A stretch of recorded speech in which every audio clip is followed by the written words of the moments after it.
Voici pourquoi je te suis apparu. Actes chapitre 26, verset 16. La vision de Paul sur le chemin de Damas n'était pas une extase passagère, mais bien une vision qui, s'imposant à lui donnait un commandement précis. Aussi, Paul ajoute « Je n'ai pas désobéi à la vision céleste ». Notre Seigneur lui dit au fond ceci « J'aurai désormais la main haute sur toute ta vie. Tu n'auras d'autre but, d'autre dessein, d'autre idéal que le mien, car je t'ai choisi. » Une fois nés de nouveau, nous ne pouvons manquer, si peu qu'il y ait en nous de vie spirituelle, d'avoir la vision de ce que Jésus nous demande d'être pour lui. Il est essentiel que nous apprenions à obéir à cette vision et à ne pas déclarer que c'est impossible.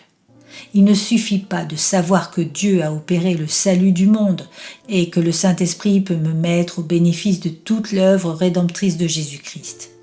Il faut encore que je sois en rapport direct avec lui. Paul ne reçut pas une doctrine à proclamer.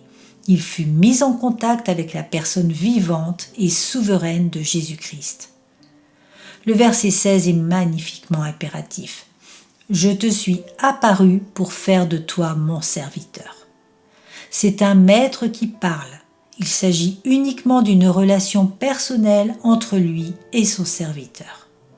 Paul n'était pas au service d'une cause, mais au service exclusif et absolu de celui dont il disait « Je résolus de ne rien savoir parmi vous, sinon Jésus-Christ, et Jésus-Christ crucifié. »